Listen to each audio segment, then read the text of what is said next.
It was never meant to be a long trip, just a detour from the highway. A fuel stop, maybe a bite to eat. But when the storm rolled in, fierce and sudden, Jared found himself driving blind through unfamiliar backroads of Louisiana. Thunder cracked like bones breaking, and the rain made the world outside his windshield ripple like an oil painting melting. His GPS lost signal 20 minutes earlier. The last directions it gave pointed him toward an old county road, the kind no one uses unless they're lost or running. Then he saw the light. It flickered through the curtain of rain, a dull red neon glow barely visible beneath a canopy of wet pine trees. As he got closer, the shape of a building emerged. Wooden. Slouched like it had grown tired of standing. A flickering sign above the door read, Rooster's Hollow. There was something oddly comforting about the name. Jared pulled into the gravel lot, his tires crunching the stones as if chewing bones. There were no other cars, just his. Inside, the bar smelled of damp wood and old smoke. A jukebox near the back hummed quietly, playing an old blues tune Jared didn't recognize. Behind the bar stood a man who could have been carved from driftwood. Gaunt face, deep-set eyes. He nodded once. "Bad night for driving," the bartender said. "Tell me about it." Jared peeled off his jacket and sat down. Storm came out of nowhere. The man poured a glass of whiskey and slid it over. "How special?" "First one's on the hollow."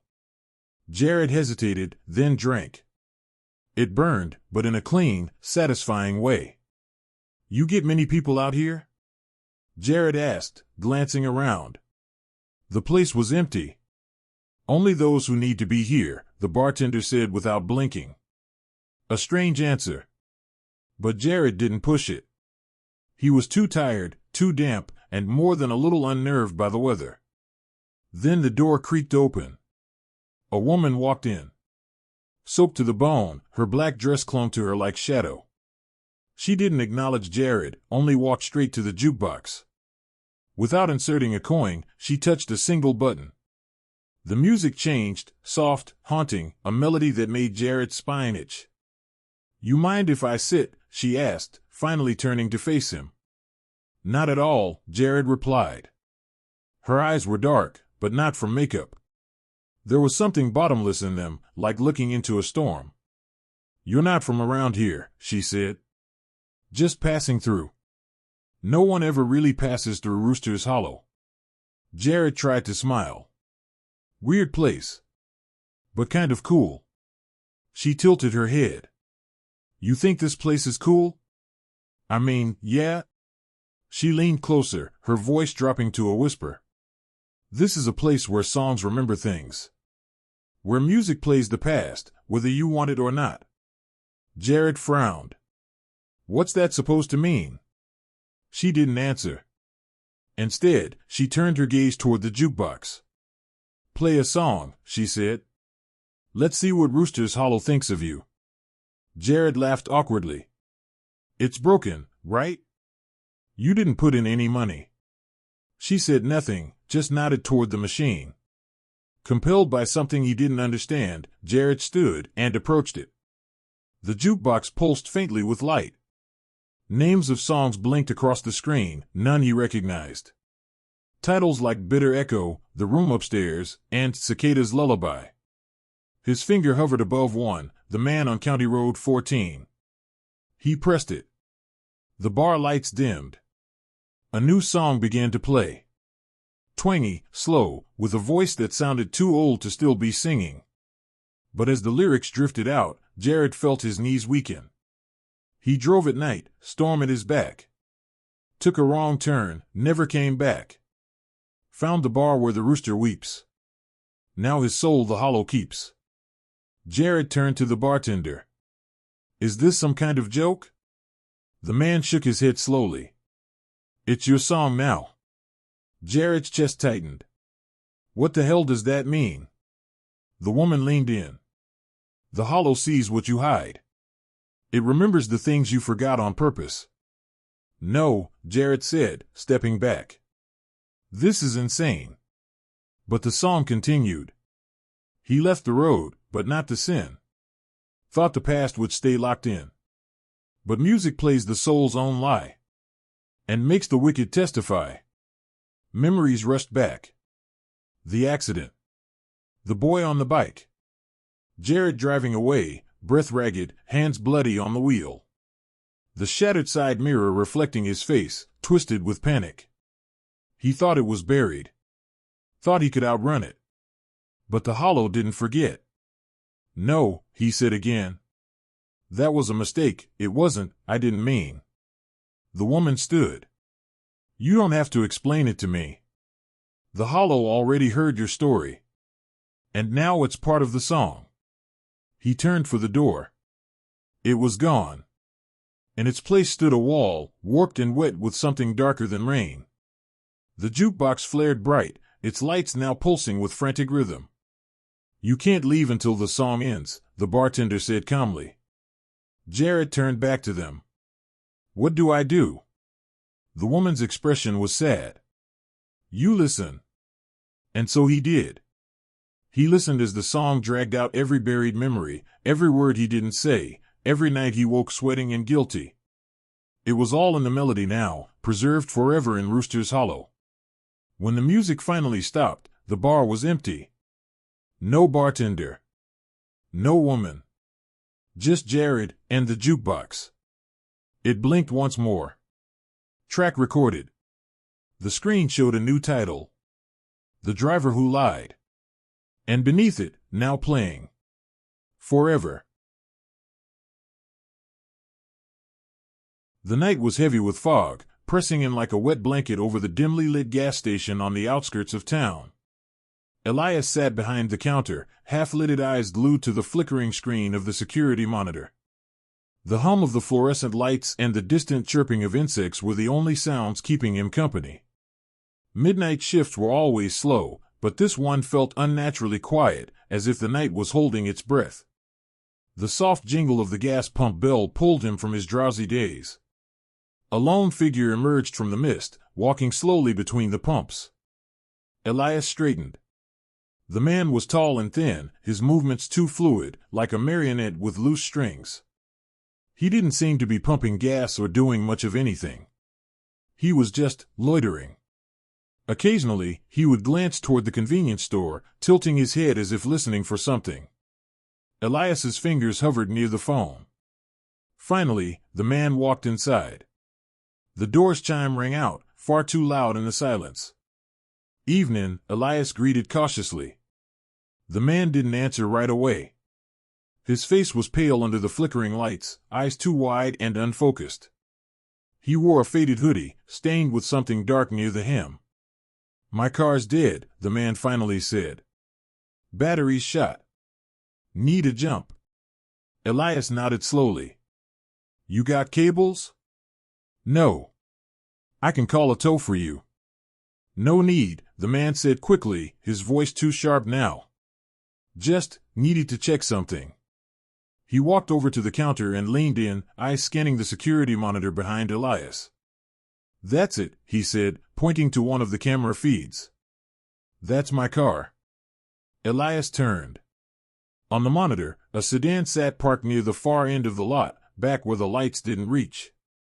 But Elias hadn't seen it earlier, and he knew every car that came in during his shift. Just showed up? Elias asked. The man didn't answer. Something felt off. Elias stared at the grainy image on the screen, squinting. The car was turned off, windows black. But then, there, just behind it, a flicker of motion. Elias leaned in closer. A pair of feet. Someone was crouched behind the vehicle. He turned back toward the man, who was now grinning, wide and teeth-baring. Elias's blood ran cold. I think I'll call that tow truck anyway, he said, reaching slowly beneath the counter. His hand found the panic button, and he pressed it hard. The man didn't react. Not at first. He simply tilted his head, smile never wavering. Then, without a word, he turned and bolted out the door, vanishing into the fog like a wraith. Elias locked the door behind him and called the police. When they arrived 20 minutes later, the sedan was gone. But the tire marks were still there, and the fog had begun to lift just enough to show a trail, deep prints leading from the woods to the lot and back again. They pulled the security footage. It was worse than Elias had thought. There were 3 people in the video. The first, the man who came inside. The second, someone crouching behind the car, waiting. And a third figure, already inside the sedan before either of the others appeared. Motionless. Watching. The footage showed the man entering the store, then a silent signal passed between him and the person behind the car. But before they could act, Elias had pressed the button. Then the figure inside the sedan moved. It opened the back door just a crack and stepped out after the others had fled.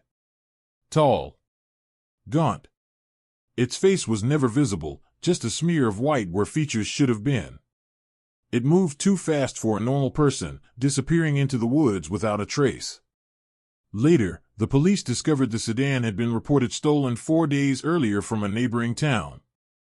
Its previous owner? Still missing. They never caught the man who came inside. The person hiding behind the car was never found either. As for the third figure, no one had any answers, only a still frame from the security footage where it looked straight into the camera. The screen glitched the moment its eyes met the lens, distorting everything into static. Elias quit the job the next morning. He never went back. The gas station was shut down a month later after another unexplained incident. This time, the clerk vanished during her shift. Her last known communication was a frantic call to 911, cut off mid-sentence. When investigators reviewed the footage, all they found was static. And in the final few seconds before the screen went black, something moved, just beyond the reach of the lights. It was nearing 2 a.m., and the fluorescent lights inside the massive Walmart buzzed faintly above rows of still, glimmering products. The air was stale, as if the building hadn't breathed in years. Emma, a recent college dropout working the graveyard shift, roamed between aisles with a half-empty cart and a growing sense of unease. The store was mostly quiet, just the occasional creak of shelving or the distant hum of refrigeration units. Most nights, Emma welcomed the solitude. But tonight, something felt off. She first noticed a man around midnight. He was tall, gaunt, wearing a faded hoodie pulled over his head. At first, he seemed like any other restless late-night shopper, but what struck Emma was that he never picked anything up. He just watched. Sometimes from the toy section. Sometimes near electronics. Once, she caught his reflection in the glass of the frozen foods, staring from across the store. Emma's handheld radio crackled once, then died completely. She tapped it, adjusted the volume, nothing. It had been giving her trouble all week, but tonight, she really could have used it. Trying not to panic, she walked briskly to aisle 13, the electronics section, where she had some reshelving to do. Maybe she was just being paranoid. She reached the aisle and began returning stray video game cases to the racks. Then, a whisper of movement behind her. She spun around. Nothing. But she knew, absolutely knew, she wasn't alone. Pretending to stay calm, she resumed organizing the shelf, eyes flicking now and then to the convex mirror mounted high on the aisle end. The man was there, reflected faintly in the curve of glass. He was pretending to browse DVDs, but his head didn't move. He wasn't looking at movies. He was watching her. She gripped her box cutter tightly, heart pounding in her chest. Suddenly, a hand gripped her arm. Emma jumped, stifling a scream. It was a woman, mid-30s, short brown hair, plain clothes. Her eyes were wide but calm. "Hey," she said loudly, as if greeting a friend. "There you are. I've been looking all over for you." Emma blinked, confused. The woman's grip tightened slightly. She leaned in and whispered, "He's been recording you. Since you came in. I saw him." Emma's skin turned to ice. "Just smile and walk with me," the woman said. "Don't look back." They turned together, walking past the end of the aisle. The man was gone. As they reached the front of the store, Emma noticed a shopping cart tucked by the customer service desk, empty. The woman didn't seem to be shopping either. "Who are you?" Emma asked, her voice trembling. The woman smiled faintly. "You can call me Rachel." Rachel led her to the employee-only door and swiped a visitor badge Emma hadn't noticed before. Inside, the break room was dark and quiet. Emma reached for her phone. "Wait," Rachel said quickly. "He might have seen you with me. Don't make any calls here." Emma hesitated. "How did you even get in here?"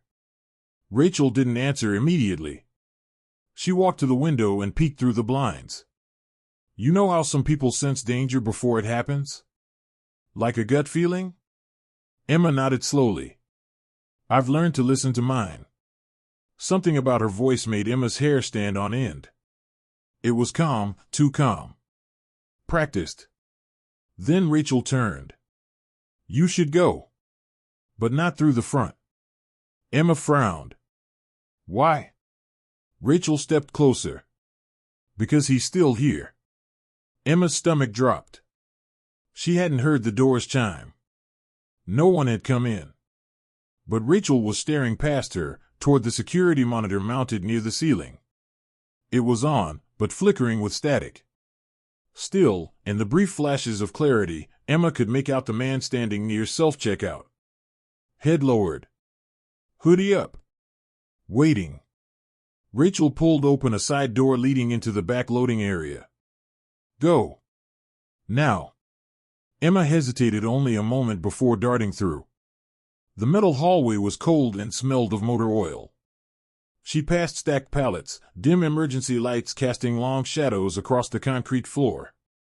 At the far end was the rear exit.